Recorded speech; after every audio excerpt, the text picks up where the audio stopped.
पावन पीठ बन गए। जहां जहां भी आपके अंगूठे का, आपका पैर का खून गिरेगा, वहीं वहीं से एमएलए तैयार होकर के आपके लिए विधानसभा में पहुंच जाएगा कि जननी जने तो भक्त जन याद आता या सूर, ना तो जननी बांझ रहे काहे गवाए नूर। मैं सबसे पहले तो आप सबका इस बात के लिए आभार व्यक्त करता हूं कि जैसे ही यात्रा आपके बीच में आई, आपने फूल मालाओं के साथ जहां यात्रा का स्वागत किया, अभिनंदन किया, वहीं मेरे साथ जो यात्रा में चल रहे साथी है, उन सबका बहुत हौसला बढ़ाया। इसके लिए मैं आप सबका बहुत बहुत आभारी हूं। साथियों, मेरे से पूर्व जो बोलने वाले थे, उन सब ने बहुत खुल करके आपके बीच में बताया इस परिवर्तन यात्रा का क्या मकसद है, और इस बारे में भी आपसे चर्चा करी कि इस 8 वर्ष में इस देश में, प्रदेश में किस किस्म के हालात रहे। 3.5 वर्ष पूर्व इस प्रदेश में बड़ी भाजपा जनता की सरकार है, जिससे लोग उम्मीद तो ये करते थे कि नई बनी हुई सरकार में प्रदेश का विकास होगा, बुढ़ापा पेंशन बढ़ेगी, पढ़े लिखे नौजवान को रोजगार और नौकरी मिलेगी, किसान को उसकी फसल के अच्छे दाम मिलेंगे, और हरियाणा प्रदेश के अंदर नए नए इंस्टीट्यूट्स खुलेंगे, स्कूल खुलेंगे, कॉलेज खुलेंगे, हॉस्पिटल खुलेंगे, मेडिकल कॉलेज बनेंगे। वायदे बहुत बड़े बड़े किए थे, लेकिन 3.5 वर्ष में विकास कराने के बजाय इस प्रदेश के अंदर 19 घोटाले करने का काम सरकार में बैठे लोगों ने किया। कोरोना काल के दौरान सबसे पहले धान का घोटाला प्रदेश में हुआ। जिस इलाके में धान की फसल होती है, जो करनाल का एरिया है, कुरुक्षेत्र का एरिया है, कैथल का एरिया, अम्बाड़ा का इलाका है, या आपके कुछ एरिया सोनीपत का है, जहाँ किसान बड़ी संख्या में धान की खेती करता है। मॉइस्चराइजर के नाम पे 200 से 250 रुपए पर क्विंटल के हिसाब से सरकार में बैठे लोगों ने किसान की जेब से निकाल करके लूटने का काम किया। हजारों करोड़ का घोटाला किया। उसके बाद शराब का घोटाला हुआ, शराब घोटाले के बाद रजिस्ट्री का घोटाला हुआ, और रजिस्ट्री घोटाले के साथ साथ आपके यहाँ जो सरसों की खेती थी, सरसों में घोटाला किया गया। उसके साथ कोरोना काल के दौरान जो दवाइयां खरीदी गई, उसमें 450 करोड़ रुपए निकालने का काम सरकार में बैठे लोगों ने किया। जहां नौकरी की बात थी, मुख्यमंत्री तो कहता था मैंने पर्ची और खर्ची बंद कर दी। उसी के अपने दफ्तरों के अंदर बैठे जो लोग थे, उनके पास से करोड़ों करोड़ों रुपए पकड़े गए। नौकरी के नाम पे करोड़ों करोड़ों रुपए लेकर के इस प्रदेश के लोगों को लूटने का काम सत्ता में बैठे लोगों ने किया। अनेक इस तरह के घोटाले हुए। अगर उन सब की चर्चा करूंगा तो बहुत समय लगता है।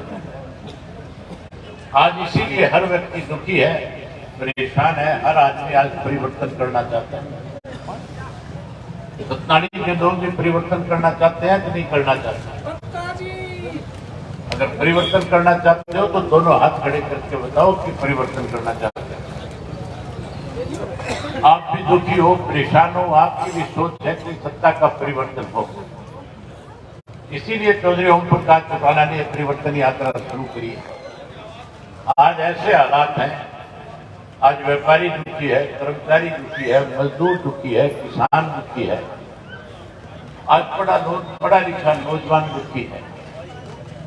आज महंगाई बढ़ गई, किसान की फसल के दाम कम हो गए, किसान पे कर्जा बढ़ गया, बेरोजगारी बढ़ गई, भ्रष्टाचार बढ़ गया, कानून व्यवस्था खत्म हो गई। जो पेंशन चौधरी देवीलाल ने 100 रुपये महीना शुरू करी थी, जो आज बढ़नी चाहिए थी, सत्ता में बैठे लोगों ने पेंशन बढ़ाने की बजाय कैसे पेंशन काटी जाए, इसके लिए साथी परिवार पहचान पत्र बनाने का काम किया।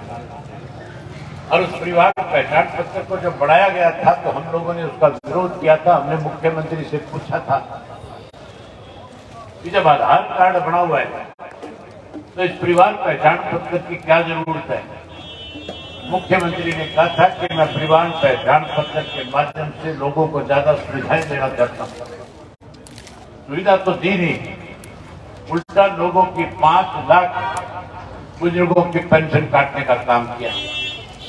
जहां 5 लाख बुजुर्गों की पेंशन काट दी, वही गरीब आदमी के पीले कार्ड से जो सुविधा सरकारी दिला करनी थी, 9 लाख गरीब लोगों के पीले कार्ड काटने का काम किया।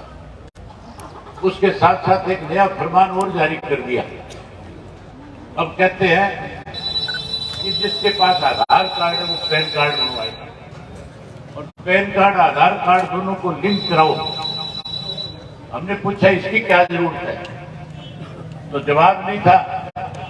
लेकिन आज पैन कार्ड को आधार कार्ड के साथ जब जोड़ने की बात आती है तो 1100 रुपया प्रति व्यक्ति के हिसाब से अपनी जेब से खर्च करना पड़ता है।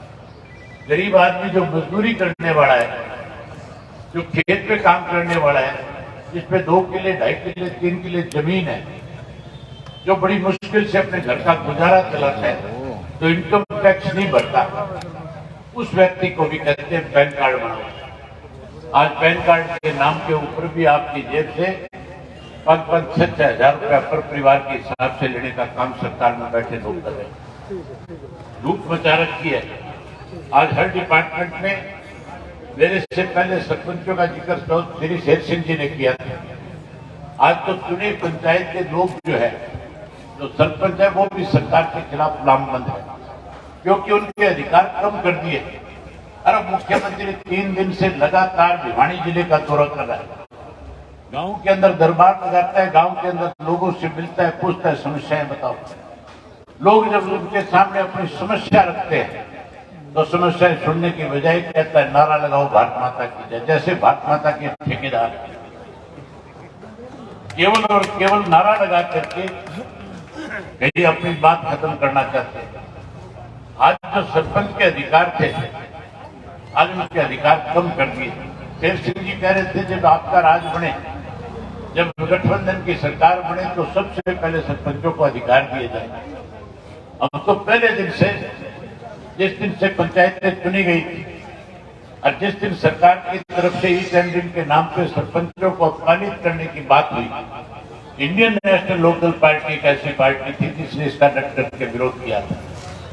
मैंने तो सरपंचों को न केवल समर्थन दिया था, बल्कि जब सरपंच पंचकुला के अंदर हजारों की संख्या में इकट्ठे होकर के सरकार के सामने अपना पक्ष रखने गए थे, तो पार्टी की तरफ से अर्जुन को भेज करके जहां उनका समर्थन किया, वहां धरने में उनके साथ बैठाने का काम किया।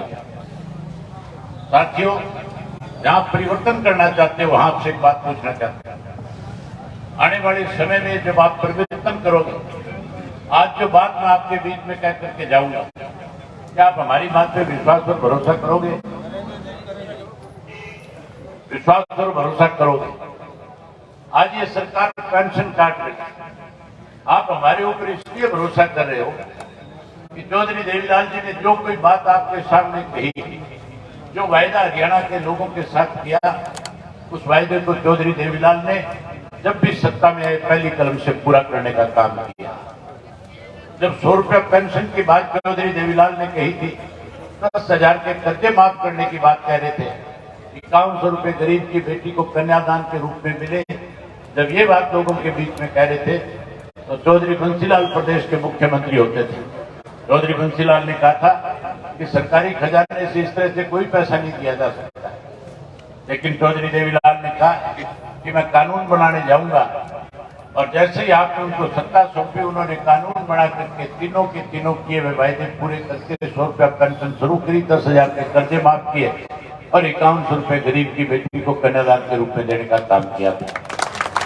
आज जब चौधरी ओम प्रकाश चौटाला ने परिवर्तन यात्रा शुरू करी, उन्होंने कहा था कि मेरी तरफ से लोगों को जाकर के विश्वास दिलाना कि जब प्रदेश में परिवर्तन करोगे 2024 में और चौधरी देवीलाल की नीतियों को आगे बढ़ा करके चौधरी देवीलाल की नीतियों की सरकार प्रदेश में बनाने का काम करोगे, जैसे ही सरकार बनाओगे हम आज जो आपसे वायदे कर रहे हैं उन वायदों को पूरा करने का काम करेंगे। हजारों को लोगों के बीच में चौधरी ओम प्रकाश चौटाला जी ने कहा था कि जो पेंशन चौधरी देवीलाल जी ने 100 रुपए शुरू की थी, आज ये सरकार उस पेंशन को खत्म करने जा रही है।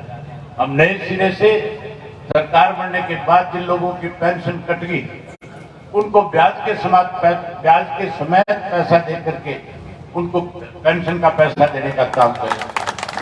जहां उनको ब्याज से पैसा लुटाएंगे, वही उसके साथ साथ 2 रुपए वाली पेंशन को 7500 रुपए करके बड़े बुजुर्गों का मान सम्मान करेंगे।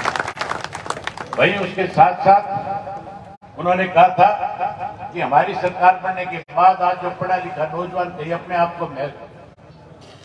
को कहीं ऐसा ही महसूस कर रहा है, जो अपने आप को ठगा हुआ महसूस कर रहा है, उसको चिंता करने की जरूरत नहीं है। सरकार बनने के बाद हम हर घर से पढ़े लिखे नौजवान बेटे और बेटी को रोजगार और नौकरी देने का काम करेंगे। जहां नौकरी देंगे, कोई लड़की अगर नौकरी से वंचित रह गए तो हम उसको 21,000 रुपया बेरोजगारी भत्ता देकर के उसका मान सम्मान बढ़ाने का काम करेंगे। वहीं उसके साथ के साथ आजकल जो सबसे ज्यादा दिक्कत है, आज महंगाई बढ़ी हुई है। आज गैस का सिलेंडर जो 400 रुपए का होता था, आज उसकी कीमत 1200 रुपए हो चुकी है। आज किसान के खेत में होने वाली फसल के दाम कम हो गए, उसके खेत में बीज और जो आपकी खाद लाई जाती है उसके दाम बढ़ा दिए, कीड़े मार दवाइयों के दाम बढ़ा दिए, पेट्रोल और डीजल के दाम बढ़ा दिए। आज जब गैस के सिलेंडर के दाम बढ़े तो सबसे ज्यादा चिंतित हमारी ये माताएं बहनें हुई।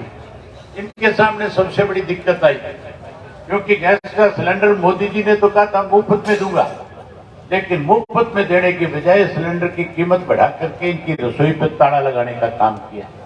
पहले घर घर में गैस के चूल्हे रखवा दिए, अब गैस का सिलेंडर महंगा करके इनके सामने कठिनाई खड़ी कर दी। आपको चिंता करने की जरूरत नहीं है, आप परिवर्तन लाने में सबसे ज्यादा बड़ी भूमिका निभा सकती हो।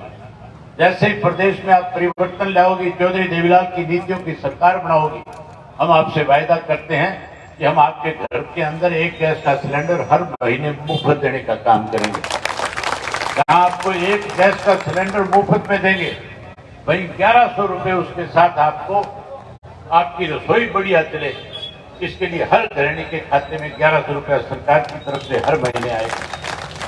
साथियों, परिवर्तन करने के लिए कोई लंबी लड़ाई लड़ने की जरूरत नहीं, कोई लंबा संघर्ष करने की जरूरत नहीं, कोई आंदोलन करने की जरूरत नहीं। केवल और केवल आपको एक काम करना होगा। जब आप सुबह सवेरे उठते हो, हमारी एक परंपरा है, हमें अपने बड़ों से संस्कार मिले हैं। हम जब उठ करके सुबह सवेरे बाहर निकलते हैं, कोई हमारे से बड़ी उम्र का हमें मिलता है, हम उसको राम राम करके मान सम्मान देने का काम करते हैं। घर परिवार के हर सदस्य को जो बड़ा है उसके पैर चटका के उससे आशीर्वाद देने का काम करते हैं। आप भी करते होंगे सारे, आप करते हो कि नहीं करते हो राम राम सबको? आप भी सबको राम राम करते हो। जब राम राम करो तो उसके साथ मेरे कहने से एक बात कहनी शुरू कर देना। जब भी एक दूसरे से मिलो, राम राम करो तो कहना परिवर्तन करो। और जो कोई अपने आप को सरकार का ज्यादा करीबी समझता हो, जो ये कहता हो कि सरकार मेरी जेब में है, वो जब आपको मिले तो उसको 3 बार कहना परिवर्तन करो, परिवर्तन करो, परिवर्तन करो। और जब गांव के लोगों को 20-30-50 लोगों को दिन में, क्योंकि जो इस किस्म के लोग होते हैं जो कहते हैं हमारे सरकार जेब में है, वो घर में कम रहते हैं, लोगों के बीच में चौधर ज्यादा करने का काम करते हैं। जब भी आपको मिले उसको 3 बार ये बात जरूर कहते। जब 3 बार एक आदमी 3 बार कहेगा, दिन में 20-30 लोगों को मिलेगा तो 50-100 बार उसके कान में ये बात जाएगी। और जब 50-100 बार उसके कान में ये बात जाएगी परिवर्तन करो, तो वो घर जाकर के अपनी घरवाली को ये नहीं कहेगा चाय बनाओ, फिर वो भी कहेगा परिवर्तन करो, परिवर्तन करो, परिवर्तन करो। परिवर्तन हो जाएगा कि नहीं हो जाएगा? मन बहुत था कि आपके साथ और बहुत सारी बातें करके जाऊं, लेकिन मजबूरी है। ये माताएं और बहनें घर की रसोई का काम छोड़ करके आई है, इन्होंने भी जाकर के घर में खाना बनाना है, और घर का खाना बनाने के साथ साथ और भी घर के जरूरी काम इन्होंने करने हैं। इसलिए आपका ज्यादा समय नहीं लेकर आपसे केवल फिर आग्रह करता हूं कि हर रोज आज से फैसला करके जाओ कि जैसे हम आज के बाद अपने बड़े बुजुर्गों को मिलेंगे, हर हालत में कहेंगे परिवर्तन करो, परिवर्तन करो, परिवर्तन करो। क्या कहोगे? बहुत धन्यवाद।